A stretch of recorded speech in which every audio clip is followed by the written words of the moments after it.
अस्सलामु अलैकुम नाज़रीन कराम, नई वीडियो में आपको खुश आमदीद कहते हैं। इमरान खान ने इतना बड़ा झटका दिया है कि अब तक मंसूबा साज संभल नहीं पाए। एक नया शोशा छोड़ा जा रहा है। पहले आपको उससे आगाह कर दूं क्योंकि अभी से लेकर इलेक्शन तक इतनी मिस इन्फॉर्मेशन और डिस इन्फॉर्मेशन होगी कि आप चकरा के रह जाएंगे। अब ये शोशा अपने एक टाउट आज़म की तरफ से छोड़ा गया है कि तहरीक इंसाफ के इलेक्शन तक 10 टुकड़े हो जाएंगे। तहरीक इंसाफ की छोटी छोटी टोलियां बन जाएंगी, ये आपस में दस्तों गिरेबां होंगे, इनका बुरा हाल होगा। ये शोशा छोड़ा गया है। लेकिन इसके साथ साथ ये भी ज़हन में रखें, जब शोशा छोड़ा जाता है तो इसका मतलब ये होता है कि इसके लिए पूरी कोशिश की जाएगी, लोगों को कोर्स करने की कोशिश होगी, लालच दे के भी अपने साथ मिलाने की कोशिश होगी, तो अटेम्प्ट्स पूरी होंगी। इसलिए तहरीक इंसाफ में जो मुखलिस लोग मौजूद हैं, जो सामने आए हैं, और तहरीक इंसाफ के ऑफिशियल अकाउंट से भी यही ट्वीट हुआ है कि ये यकजहती का वक्त है। दुश्मन आपकी सफ़ों में दरारें डालना चाहता है, दुश्मन आपको डिवाइड करके रूल करना चाहता है, दुश्मन आपको टुकड़े टुकड़े करके आपको शिकस्त देना चाहता है। तो सब इमरान खान की क़यादत में इकट्ठे रहें और देखते जाएं कि हालात किस तरफ जाते हैं।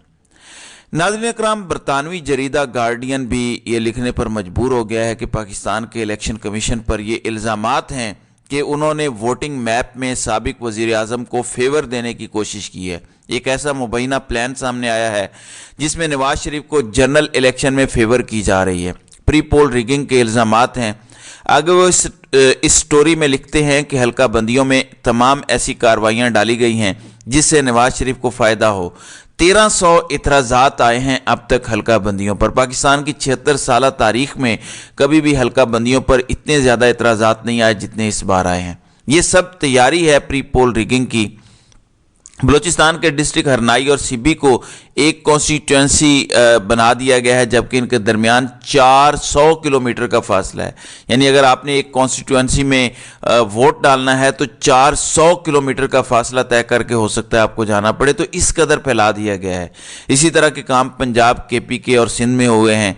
जहाँ जहाँ नून लीग को फ़ायदा पहुँचाया जा सकता है, धांधली की जा सकती है, वो तरीका अपनाया जा रहा है। वोटर टर्नआउट कम होगा तो धांधली की जा सकती है। वोटर टर्नआउट 60% से ऊपर चला गया तो धांधली नामुमकिन हो जाएगी।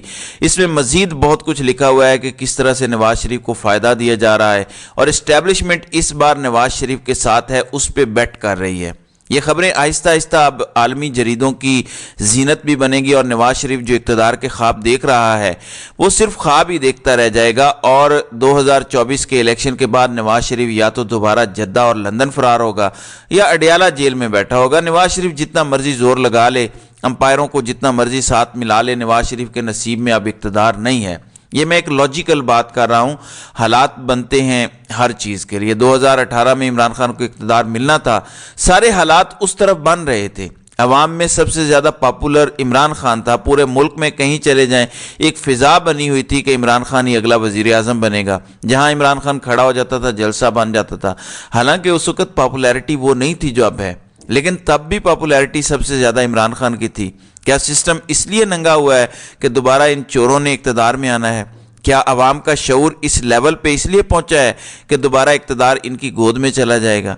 क्या नवाज शरीफ या जरदारी इस कदर गैर मकबूल इसलिए हुए हैं कि दोबारा उन्हें इक़्तिदार मिल जाएगा? क्या अल्लाह ने इमरान खान को तारीख का सबसे मकबूल लीडर इसलिए बनाया है कि वो बाकी ज़िंदगी जेल में गुजार देगा और दोबारा इक़्तिदार उसे नहीं मिलेगा?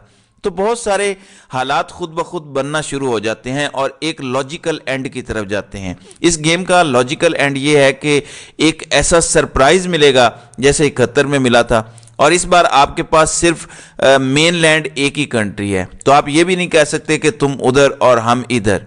यहाँ तो इक़्तिदार तस्लीम करना पड़ेगा या मार्शल लॉ लगाना पड़ेगा। मार्शल लॉ वाले हालात नहीं है, मार्शल लॉ ना एक्सेप्ट होगा दुनिया में, क्योंकि अब वो हालात नहीं रहे। अगर मार्शल लॉ एक्सेप्ट होता तो मैं समझता हूँ कि पिछले साल ही बाजवा ने मार्शल लॉ लगा देना था। तो मार्शल लॉ एक्सेप्टेबल नहीं है आज के हालात में। इसलिए एक फसाद खड़ा रखना ज़रूरी है और इस फसाद के लिए नवाज शरीफ और जरदारी जैसे चमचे चाहिए। इमरान खान इस रास्ते का, इस गेम का हिस्सा नहीं बनना चाहता। इमरान खान का ये कहना है कि जिसको वोट मिलेगा हुकूमत भी उसी को मिलेगी, फैसले भी उसी के चलेंगे, और यही अवाम की मंशा है। عوام کوئی غیر آئینی چیز نہیں مانگ رہے، عوام کوئی ملک دشمنی نہیں کر رہے، وہ صرف یہ کہہ رہے ہیں کہ ہم سب کو ووٹ کا حق دیں اور وہی ملک چلائے گا، وہی فیصلہ پالیسی بنائے گا، کسی ملک کے ساتھ دوستی ہوگی، کس کے ساتھ نہیں ہوگی، یہ فیصلہ عوام کا منتخب نمائندہ کرے گا۔ بند کمروں میں بیٹھا کوئی 22 گریڈ کا افسر یہ فیصلہ نہ کر سکتا ہے، نہ آئین اسے یہ کرنے کی اجازت دیتا ہے۔ یہ آئین بے شک عام لوگوں نے بنایا ہے، مجھے بھی بہت سارے اختلافات ہیں اس آئین کے ساتھ، اس میں بہت سی تبدیلیوں کی گنجائش ہے، لیکن اگر اس کو ٹھیک کرنا ہے تو ایک ایسی اسمبلی لانا ہوگی جہاں اکثریت ہو اور وہ آئین ٹھیک کر سکے۔ لیکن جب تک یہ آئین موجود ہے اس کو فالو کرنا پڑے گا۔ ملک ایسے ہی چلتے ہیں، رول کو فالو کر کے، قانون کو فالو کر کے، کانسٹیٹیوشن یعنی آئین کو فالو کر کے ملک ترقی کرتے ہیں۔ اگر آپ نے کسی قانون کو، قاعدے کو نہیں ماننا اور اس کو جنگل کا قانون بنا کے رکھنا ہے تو کبھی پاکستان ترقی نہیں کر سکتا۔ دنیا بہت آگے چلی گئی ہے، دنیا ستاروں پر کمنڈ ڈال رہی ہے اور ہم ابھی تک الیکشن مینیج کرنے میں لگے ہوئے ہیں۔ ناظرین کرام، بڑا شور سنتے تھے کہ ظالموں قاضی آ رہا ہے۔ قاضی ایسا آیا ہے کہ آتے ہی ظالموں کے قدموں میں لیٹ گیا ہے۔ جو ظلم اور جبر قاضی کے آنے کے بعد شروع ہوا ہے، اس نے تو بندیال کے دور کے ظلم اور جبر کے بھی ریکارڈ توڑ دیے ہیں۔ بڑی باتیں سنتے تھے کہ قاضی صاحب بڑے تگڑے شخص ہیں، قاضی ڈٹ جائے گا، قاضی بنیادی انسانی حقوق پر کمپرومائز نہیں کرے گا۔ ناظرین کرام، عمران خان نے قاضی صاحب کا بھی بڑا امتحان لینے کا فیصلہ کر لیا ہے۔ قاضی صاحب کو باقاعدہ خط پہنچایا گیا ہے جس میں قاضی صاحب کو کہا گیا ہے کہ یہ جو انسانی حقوق کی خلاف ورزیاں ہو رہی ہیں، یہ جو پارٹی کے لوگوں کو گرفتار کیا جا رہا ہے اور بار بار گرفتار کیا جاتا ہے، یہ جو تحریک انصاف کو سیاسی سرگرمی تک نہیں کرنے دی جا رہی، اس طرح کی بہت ساری چیزیں لکھ کے عمران خان نے قاضی سے سوموٹو لینے کو کہا ہے۔ اب دیکھتے ہیں کہ قاضی صاحب دشمنی کی آگ میں جلتے ہیں یا واقعی ملک کا چیف جسٹس ہونے کا کردار ادا کرتے ہیں، وہ کردار جو بندیال نے نہیں ادا کیا۔ اگر بندیال صاحب ڈٹ جاتے تو ان کے ساتھ 8 ججز سے بندیال گروپ کی سپریم کورٹ میں اکثریت تھی، وہ چاہتے تو کھڑے کھڑے کسی بھی 22 گریڈ کے افسر کو گھر بھیج دیتے، کسی کا باپ کچھ نہیں کر سکتا تھا۔ تو قاضی صاحب کے دور میں جو مرے ہوئے یزیدوں کا ذکر وہ تو سننے کو ملے گا، لیکن زندہ یزیدوں کا نام جیسے ہی آتا ہے یا ذکر آتا ہے وہ چپ کروا دیتے ہیں لوگوں کو۔ تو اب عمران خان نے بھی تاریخ کا حصہ بنانے کے لیے یہ خط لکھا ہے تاکہ کل کو یہ سند رہے کہ اس شخص کے ہوتے ہوئے یہ والی انسانی حقوق کی خلاف ورزیاں ہوتی تھیں اور یہ چپ رہا تھا۔ آپ کو یاد ہوگا ارشد شریف نے بار بار خط لکھے اس وقت کے اسلام آباد ہائی کورٹ کے چیف جسٹس کو اور بندیال صاحب کو، صدر پاکستان کو خط لکھے، تو یہ سند رہے گی اور یہ سب ایک دن سامنے آئے گا کہ کون ارشد شریف کے قاتل تھے۔ وہ اپنی زندگی میں لکھتا رہا کہ میری زندگی کو خطرہ ہے، خدا را مجھے انصاف دلائیں۔ اب میں آپ کو اس ساری سچویشن پر اپنی اسیسمنٹ ناظرین کرام دے دوں، کیونکہ لوگ بہت زیادہ پوچھ رہے ہیں، ابھی تک لوگ کنفرم نہیں ہو رہے، کلیئر نہیں ہو رہے کہ کیا عمران خان کے ساتھ کوئی دھوکہ ہو گیا ہے، کیا کوئی گیم ہو گئی ہے، کیا ہو رہا ہے۔ عمران خان کسی اور کو قائم مقام یا نگران چیئرمین پی ٹی آئی نامزد کرتے ہیں، کیا واقعی انہوں نے کیا ہے یا ان کے ساتھ دھوکہ ہوا ہے؟ میں بار بار اس پر بات کر چکا ہوں، اب میں تجزیہ بھی دے دیتا ہوں۔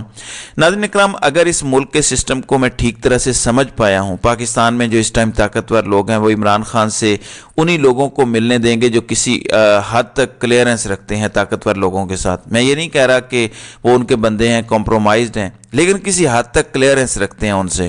بہنوں اور اہلیہ کا ملنا تو چلے بنتا ہے، لیکن اس کے علاوہ وہی لوگ تواتر سے ملنے جا سکیں گے جو کسی حد تک دوسری طرف بھی تعلقات ٹھیک رکھتے ہیں، اگر میں سسٹم کو ٹھیک سمجھاؤں تو۔ لیکن اس کا یہ مطلب نہیں ہے کہ عمران خان کو یہ لوگ دھوکہ دے پائیں گے۔ میں آپ کو انڈرسٹینڈ کروانے کے لیے ایک سچویشن سمجھانے لگا ہوں۔ عمران خان کو یہ بات اچھے سے پتہ ہے کہ جہاں وہ جیل میں ہیں وہاں بھی آڈیو ڈیوائسز لگی ہوئی ہیں، جہاں ملاقات کروائی جاتی ہے وہاں بھی آڈیو ڈیوائسز ہیں، ہر چیز کی ریکارڈنگ ہو رہی ہے۔ یہ عین ممکن ہے کہ عمران خان جان بوجھ کے 2-3 پلان کرتے ہیں، جب ایک سے بات کرتے ہیں تو کوئی بات کرتے ہیں، جب دوسرے سے کرتے ہیں تو کوئی اور، لیکن اصل پلان اپنے سینے سے لگا کے رکھتے ہیں اور آخری دن جب فیصلہ کرنا ہوتا ہے تو فوراً وہ پلان بتاتے ہیں اور باہر آ کر وہ عوام تک پہنچ جاتا ہے اور سب کو سرپرائز ہوتا ہے۔ بیرسٹر گوہر والا پلان مجھے لگتا ہے کہ عمران خان پہلے سے سوچ کر رکھا ہوا تھا، کسی کے ساتھ ذکر نہیں کیا تھا، اس لیے سب کو شوق لگا۔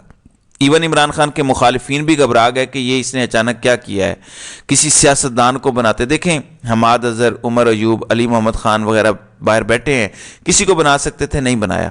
تو یہ ایک ایسا سرپرائز ہے جس نے سب کو ہلا کے رکھ دیا ہے۔ ایک بندے کو جب آپ چیئرمین الیکٹ کر لیں گے تو طاقت تو اس کے پاس آ جائے گی، پارٹی کے فیصلے تو اسی کے ماننے پڑیں گے۔ اگر وہ ایک بندہ کمپرومائز ہو جاتا ہے، کیونکہ عمران خان کے لیے आप किसी को गारंटी नहीं दे सकते। इमरान खान क्योंकि पार्टी का सरबराह है, पार्टी उसकी है, तो वो अपने नज़रिए के ख़िलाफ़ तो नहीं जाएगा, ना धोखा देगा अपने नज़रिए से, लेकिन दीगर लोग कर सकते हैं।